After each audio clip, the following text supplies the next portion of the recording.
Sleepers win championships in fantasy football, fellas, and today I'm going to be breaking down the all-sleeper team in Dynasty rookie drafts. I'm going to do this fantasy football style, 1 quarterback, 2 running backs, 2 wide receivers, 1 tight end, and 1 flex to celebrate our draft guide version 2.0, which is dropping today. 65 total prospects with grades, with write-ups, with prospect model comps, ideal fits, strengths, weaknesses, all that good stuff will be live later today, so check that out down below in the pinned comment. But we're giving you guys some guys to target in rounds 3 and round 4 of your Dynasty rookie drafts. Of course, a lot of this will change post-draft when we have landing spots and draft capital, but from a pure talent perspective, this is my all-sleeper team, guys that I'm going to be targeting in my rookie draft. So, parameters for a sleeper are this: outside of the top 30 rookies in our flockfantasy.com expert rankings. So meaning myself, Danny, Mason, Domain, and Land have them ranked outside of the top 30 collectively as a consensus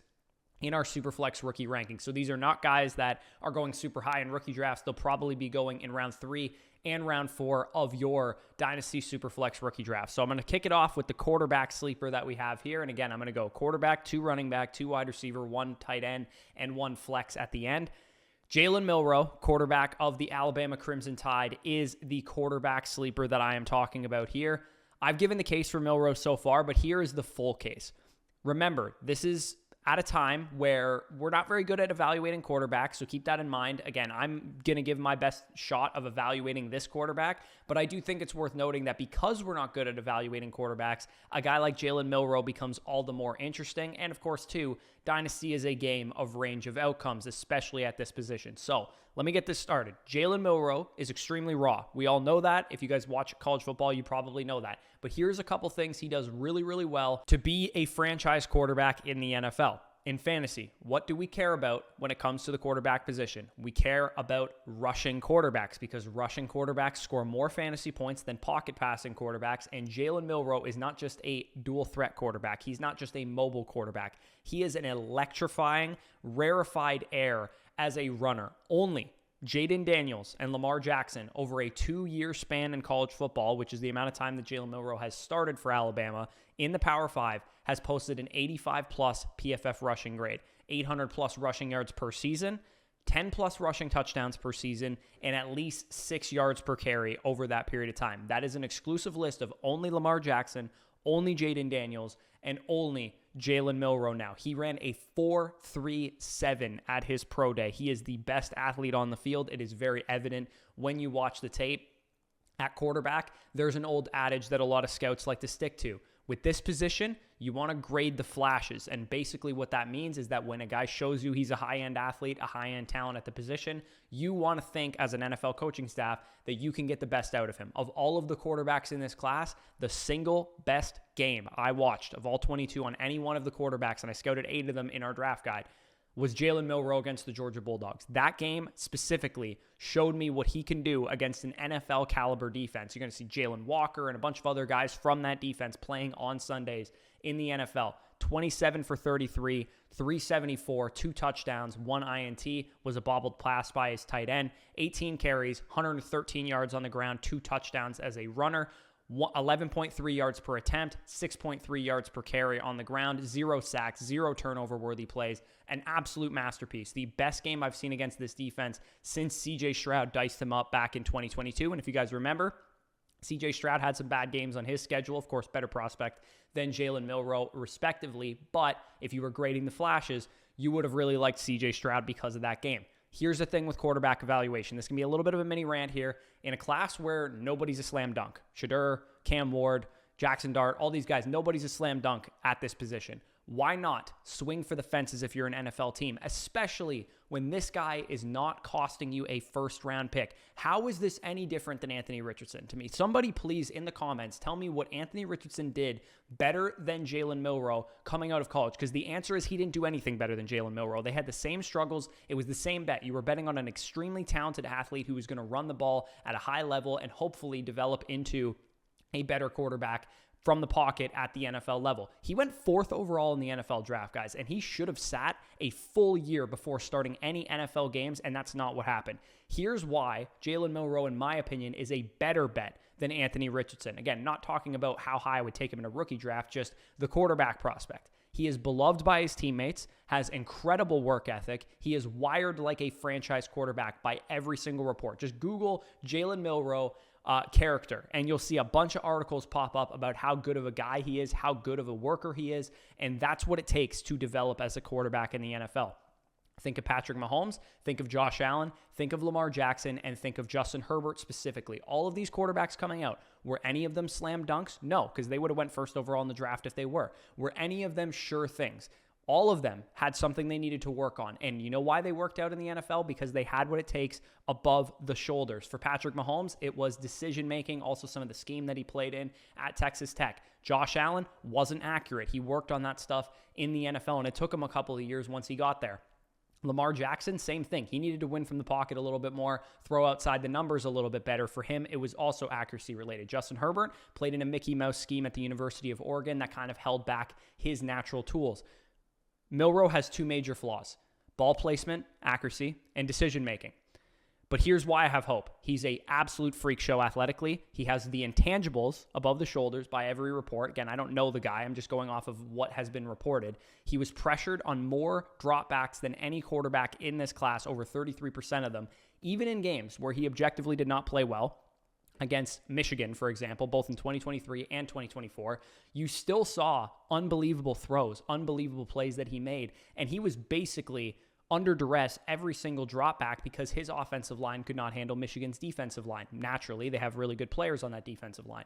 He can be coached up, and based on the character stuff that I have seen, have read, he sounds like a franchise quarterback. And that is exactly what people said about Jalen Hurts coming out of Alabama and Oklahoma as well. He led the class with a 6.5% career big-time throw rate. He has 4.37 speed at the position. You cannot teach either of those things. The arm that he has, the speed that he has are not teachable. He has 6'2", 220-pound size.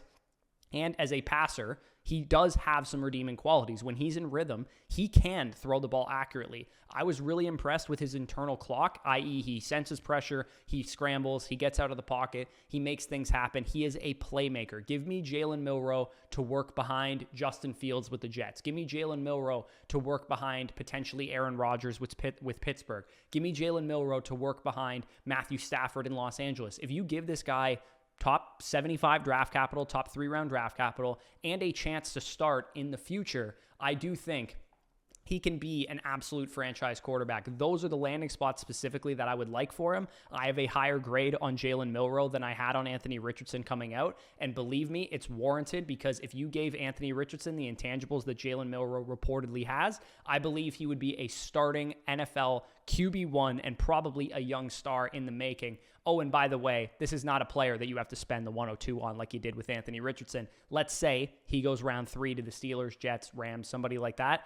What's he going to cost? 208, 209, 301 in a rookie draft? I will swing all day on that type of upside, and twice on Sunday, and sleep like a baby doing so, because if you hit this dude, if you hit on him, he will be Jalen Hurts. He will be a top 3 startup pick. He will not be, a bad hit that is a 7th-round startup pick. He will be an elite fantasy quarterback if he ends up hitting, and in Superflex leagues, that's what we want. Could he be Malik Willis? Absolutely. That's his range of outcomes. Jalen Hurts to Malik Willis, maybe Justin Fields is the middle ground there. But I like the chance he's Hurts, not Malik Willis, because we heard when Hurts was coming out of school that he was the leader that everybody wanted. He was the dude that everybody wanted to work with.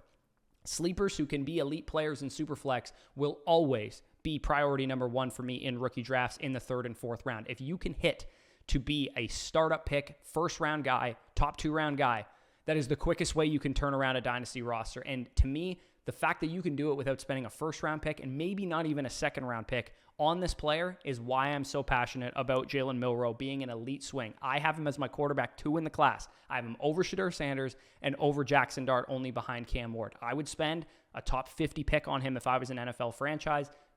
Let him sit for a year behind an Aaron Rodgers, behind a Justin Fields, behind Matthew Stafford, and develop him. See what you got there, because I do think he has the tools to be one of the best NFL quarterbacks in the league, especially if you are playing in the AFC like the Pittsburgh Steelers and New York Jets are. you need that type of ceiling at quarterback to compete with Mahomes, with Allen, with Herbert, with Burrow, with Lamar, with Lawrence, there's so many good quarterbacks, Stroud in the AFC that you got to compete with. So if you're the Steelers, if you're the Jets, I would highly consider drafting this guy on day 2 and trying to develop him into a franchise quarterback. So long Jalen Milroe rant aside, let's continue on. I'll go a little bit faster for these other guys. Again, going fantasy football style here. Running back 1 on the roster of the fantasy football sleepers here is RJ Harvey of UCF.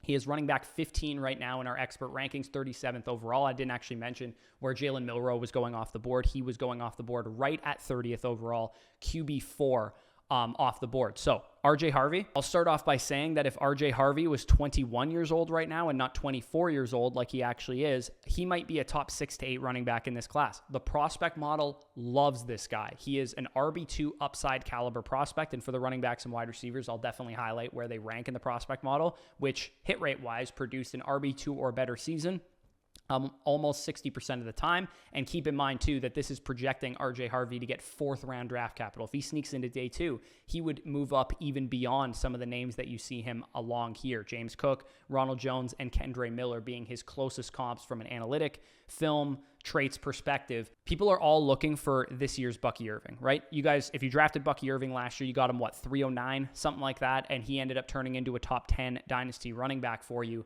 This is it. This is the guy that would turn into Bucky Irving just from the profile standpoint and the skill set standpoint. 5'8", 205 pounds, elusive as hell, forced a missed tackle on 31.5% of his touches. EPA per play, meaning how much better is he than the average college football running back, 3rd best in the entire class, 7.4 yards per attempt, 3rd in the entire class, scored 1.15 touchdowns per game, so he can be used on the goal line despite being a little bit undersized. That's a top 5 mark in the class, and his best trait is his ability to break chunk runs and catches as well. He's a great receiver in addition to being an explosive runner. 4.40 speed at the combine. He ran a 4.4 flat, led the class with 32 breakaway runs this year, 13.4 yards after catch per reception as a receiver. And again, the major issue being that he was 23 years old on his senior tape and will be, and already is, 24 years old during his rookie season. But he's got the frame. 5'8", 205 is not a perfect frame, but it's a good enough frame for today's NFL. 91 or 91st percentile speed score, 89th percentile burst score, and 8.48 RAS score. The weaknesses is that he's older. Pass protection was a big issue for him. He had just a 19.1 PFF pass protection grade, which is horrible. He allowed a pressure on 12.9% of his pass protection snaps. Again, Bucky Irving comp full circle, because Bucky Irving still isn't good in pass protection and wasn't definitely coming out of the University of Oregon. And I guess you could say, size-wise, like I said, he's more of a scat back projection. He's more of a change of pace back because 5'8", 205 doesn't really scream workhorse, but in today's NFL, that's very much good enough for a 250-plus touch role if you end up hitting at the next level. All of it is there for him to be James Cook.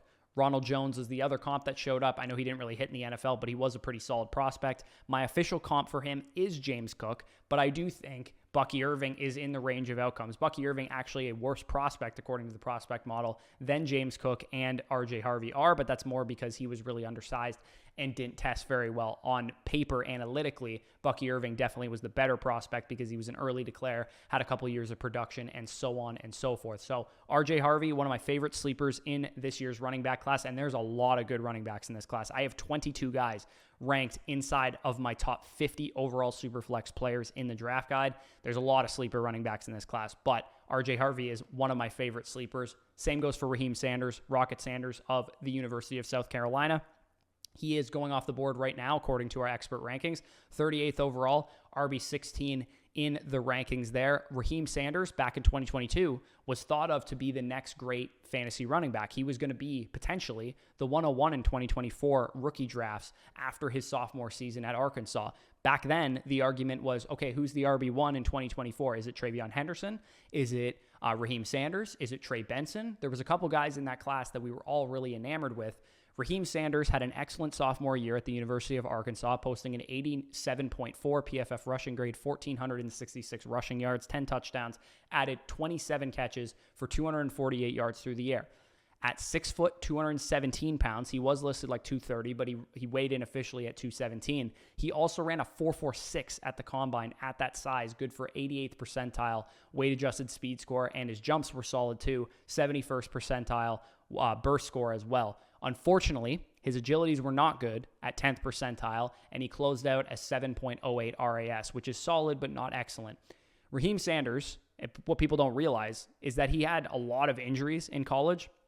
Shoulder injuries, knee issues, both requiring significant procedures after the 2023 season. And that kind of really disrupted what his prospect profile could have been, because if he's not hurt in 2023, he would have been in last year's class, and he probably would have been the RB1 in last year's class. And it caused him this year to transfer to South Carolina. A nice bounce back season for Raheim Sanders saw him led all running backs in this class in percentage of rushing yards coming after contact. So he did not have a good offensive line at South Carolina. 76.6% of his total rushing yards came after contact.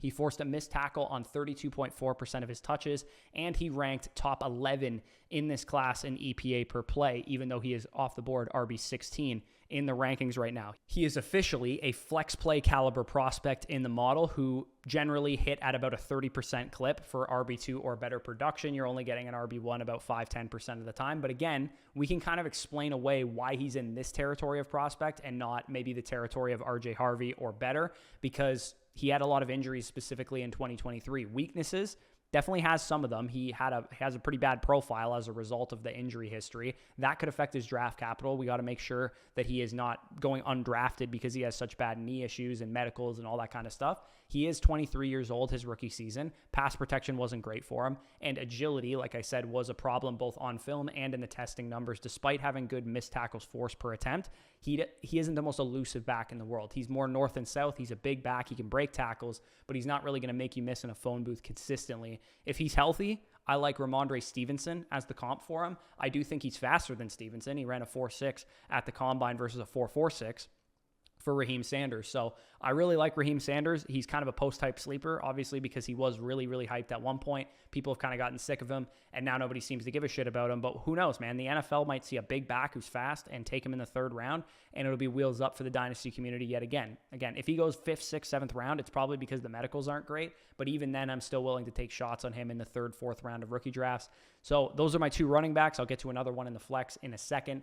Wide receiver-wise, some of my favorite sleepers in this class include Tory Horton, wide receiver of Colorado State, currently the 43rd overall player in our expert rankings combined. Tory Horton went from a small school Debbie darling a couple years ago to totally forgotten about in a few seasons. He's kind of the Raheim Sanders of the wide receiver position, because Colorado State had this guy producing at a super high level, and Colorado State generally pumps out good productive players.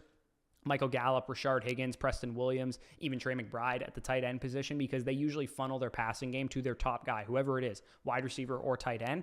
Tory Horton is a fun player on tape, man. Great hands, productive as hell.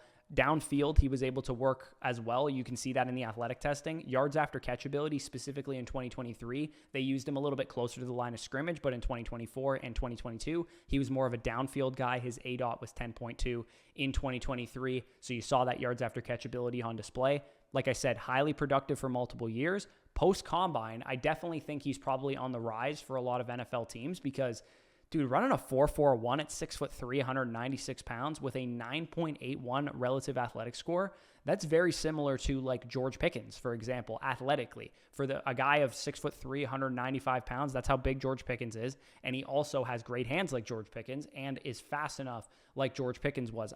That's not my official comp for him, but stylistically, they don't really play the same, even though they are the same dimensions. Currently projected to go in the 4th round, according to NFL Mock Draft Database. But I've heard Daniel Jeremiah, Dane Brugler, a couple of other scouts suggest that he may even go in round 2 or round 3. So if you look at Tory Horton, yeah, he's a small school guy, and he didn't run the most advanced route tree, I would say, for a small school guy.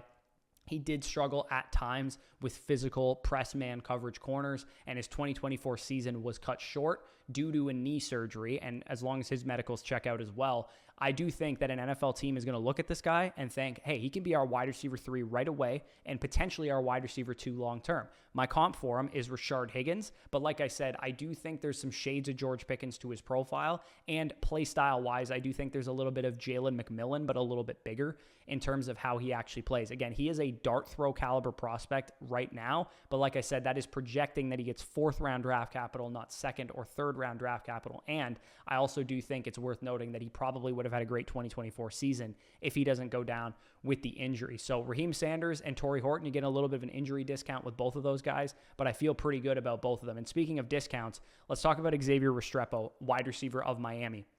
Wide receiver 17, 49th overall player in our consensus rankings. I have him ranked a lot higher than that, so that's the other guys on the site bringing him down. Restrepo is obviously trending downward. I'll address why in a second. I'm sure you guys probably know why he's trending downward. But when you look at what he does well on tape, slot player, right? He played 90% of his snaps from the slot, so he's going to be a slot receiver in the NFL. Yards after catch ability is very, very strong. Was 3rd in the class with 7.3 yards after catch per reception. Only Teteroa McMillan and Luther Burden were better. He created tons of big plays. Whenever he got the ball, he led all wide receivers in this class with 40.6% of his plays being classified as boom plays by Sports Info Solutions. Commanded a top 7 target share in the class with a 27.2%. EPA per target of 0.51, or 5th best among all wide receivers in this class. So very productive guy. There was a tweet a couple weeks ago, Kirk Benkert, who works for Sleeper, basically said he's like Lad McConkey meets Cooper Kupp. Again, I'm not going to go that far with him, but I do think he has the makings of a good, solid PPR wide receiver 2 or 3 in fantasy. The elephant in the room with Xavier Restrepo is that he ran a 4.85 at his pro day, and that is not good. Obviously, that is not NFL speed. It's not just, oh, you're a little slower. Like, you're not an NFL athlete caliber speed. However, Restrepo himself actually tweeted that he was dealing with a lower body injury, probably shouldn't have ran, and he said he was testing more in the 4.53 to 4.58 range. Now, am I going to take a prospect at his word every single time when he says, oh, I run, a lot faster than this? No. However, NFL Draft Buzz had him pegged for a 4.49. AI Overview over on Google had him pegged for a mid 4.5. I watched him. I thought he was going to run like a 4.52. Everybody except for Restrepo's 40-yard dash time on his pro day would indicate that he's more of a 4.5 guy than he is a 4.8 guy. So I watched Florida, Duke, Cal, Virginia Tech. I never had a question about his speed. I didn't think he was the fastest guy in the world, but a 4.8, no way. There was no way he was going to run that slow, in my opinion. So for me, I look at Xavier Restrepo's 40 time as something I just simply don't care about. Is it going to factor into his profile? Absolutely. In the prospect model, I did include the fact that he has a 3.84 RAS score and the fact that he ran a 4.8. But his comps are still good. Traquan Smith, Amon-Ra St. Brown, Ricky Pearsall, those are still pretty good comps for a guy who still projects probably to go in the 3rd round, maybe the 4th round. Hopefully he doesn't slide as a result of the 40 time that he ran. But his only concerns really are the fact that he's a slot receiver, that he's 23 years old, he didn't play much on the outside, so he doesn't have experience against press, and is his draft capital cooked now? Those are his concerns. That's pretty much it. Other than that, this dude might as well be Josh Downs or Khalil Shakir. Like, that's basically the type of player that he is. He has more meat on his bones than those guys, too. Josh Downs only 171 pounds. Xavier Restrepo, 5'10", 209. So he is built and plays like a running back with the ball in his hands. What matters for wide receivers are not 40 times. What matters for wide receivers are how do you get open versus man zone coverage over the middle of the field, downfield. Check. He has that.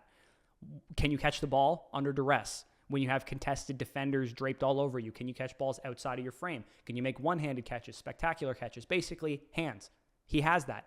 Do something with the ball after you get open and catch it. Elusiveness, burst, physicality in space. He's got that too. So do I care that he ran 4.85? Not really. No, I'm going to take the discount on Xavier Restrepo because he's probably going to drop in the draft as a result of it, and he's probably going to drop in your rookie drafts as a result of it. So I'm going to be taking the discount. I don't think it's nothing. It matters. It's going to affect his draft capital, but I'm not really that concerned about it because I don't think he actually runs 4.85. I think he runs 4.54 or something like that, which is probably, had he been healthy at the combine or whatever, what he probably would have ran. So I'm not really concerned about the 4.85 he ran at his pro day. Hopefully it doesn't affect his draft capital too much. Let's move on to the tight end position where we have Oronde Gadsden of Syracuse. Tight end 4 in our rankings over on Flock, 32nd overall player. I'm a little shocked that people on the site have him tight end 4 as well, because he's actually ranked tight end 4 for me. Tight ends are plentiful in this year's rookie draft, man. We got a lot of dudes. We got, of course, the top 2 guys with Warren and Loveland. You have Mason Taylor from LSU getting buzz. I love Oronde Gadsden, who I'm talking about here, from Syracuse. Elijah Arroyo getting some buzz from Miami. Terrence Ferguson tested really well from Oregon. Gunnar Helm was productive at Texas. Harold Fannin, of course, very, very productive from Bowling Green. So there's a lot of good tight ends in this class. But Gadsden's the one that catches my eye at value right now, because you just simply do not see 900-plus yard seasons twice from tight ends in college very often. And you might be like, if you know a lot about Gadsden, you might be like, well, yeah, he's a converted wide receiver. Of course, he's going to be a good receiving option. My question to you would be, yeah, that's what we want for fantasy. Like, we don't want blocking tight ends for fantasy. We want guys who are out on routes catching the ball. He has the ball skills of a big wide receiver, because he was a big wide receiver early on in his college and high school career. 202 career yards per route run. That's 3rd best among tight ends in this class. 1.19 career EPA. 2nd best among tight ends in this class. Contested catch rate, 56% for his career. 4th best in this class. 0.39 touchdowns per game. 2nd best in this class. I dropped our tight end draft class database on the site yesterday, which compares the tight ends in this class to my top 12 Dynasty tight ends when they were in college. So Bowers, Laporta, McBride, all those guys. And Gadsden checks pretty much every box. And he checks most boxes, actually, that Tyler Warren and Colson Loveland don't even check sometimes. Like the EPA per play mark, yards per reception, first downs per route run. He beats those guys in pretty much every category. The point is this. He's nails analytically. He's one of the best tight end prospects analytically that you can really ask for. His film is the issue that people would probably have with him. I know a lot of NFL draft scouts don't view this guy as anything more than a day 3 player. My question would be why? Why is this guy not considered a top 50 NFL draft prospect at tight end? Because he runs 4.64 at 243 pounds, and despite being a converted wide receiver, he can carry that weight. He's 6'5", 243, even though at one point in his college career, he probably weighed 230.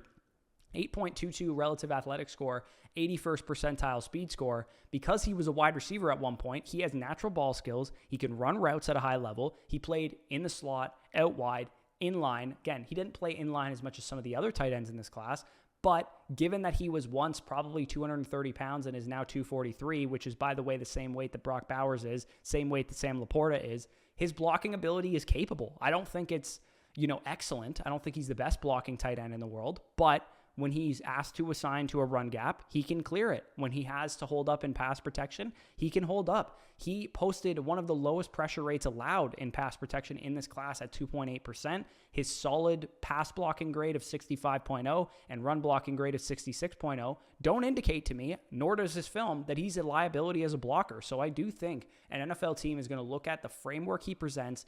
We've heard a couple teams talk about the Joker role and we want to use this guy as a chess piece or whatever. I think Gadsden's the type of guy that you want to do that with. He definitely needs some development as a blocker, add some strength in his lower half, so on and so forth. But to me, my comp for him is this. Low end, he's Juwan Johnson. Hakeem Butler, if you guys remember, was a converted wide receiver as well.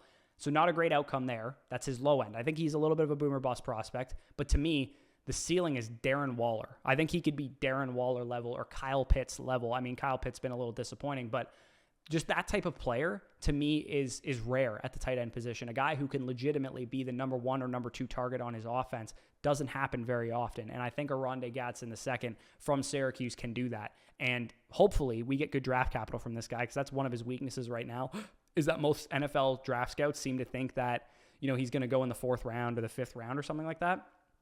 But again, my question would be why. He has good tape. He blocks better than a lot of people would think. Blocks a little bit like a wide receiver, but he's effective in that role. He plays in the slot, plays out wide, can play in line at times, and he is a very good athlete who has been productive, and the prototypical size for a tight end is 6'5", 247, according to my top 12 Dynasty tight ends, their average size. Oronde Gadsden is 6'5", 243. So he's basically a prototypical tight end. So if people are worried that he can't hold up as an inline tight end, well, Sam Laporta can hold up as an inline tight end. Brock Bowers can hold up as an inline tight end. They're the same size as him. Trey McBride, a little bit bigger, but basically the same size. So for me, Oronde Gadsden's going to be a guy that in a very deep tight end class, I'm going to be targeting heavily with tight end premium leagues. Man, 3rd, 4th round comes, and I'm going to be throwing darts at this dude. Hopefully he gets a good landing spot. I think the Rams, the Chargers, some of these teams that could use a tight end would be a really good spot for what Oronde Gadsden does well. And you get a creative offensive coordinator specifically with the Rams who could use him effectively. And I know they were in on Brock Bowers, and guess what? Same size as Brock Bowers. You can use him the same way. Flex guy. Final guy that we're going to talk about in the all-sleeper team. Again, I'm giving you 7 sleepers to target in your rookie drafts. We have Tahj Brooks of Texas Tech, running back 18, 41st on the board. I could have done wide receiver here, could have done running back here. Generally, it's a deeper running back class than it is a wide receiver class. My flex wide receiver, if I had to put one here, would be Keandre Lambert-Smith from Auburn, who I thought moved pretty well and had an interesting route running profile. But Tahj Brooks, I will admit, is not the type of sleeper running back who hits big. He's probably not going to be Bucky Irving. He's probably not going to be the type of guy that ascends to a top 10 dynasty running back. However, Brooks is the classic. Oh, so he has great vision. Oh, he can make people miss. Oh, he's sturdy enough to carry the rock. Peter Schrager quoted an NFL GM said that he is the best pass protection running back in this class. And he can punch touchdowns in the red zone.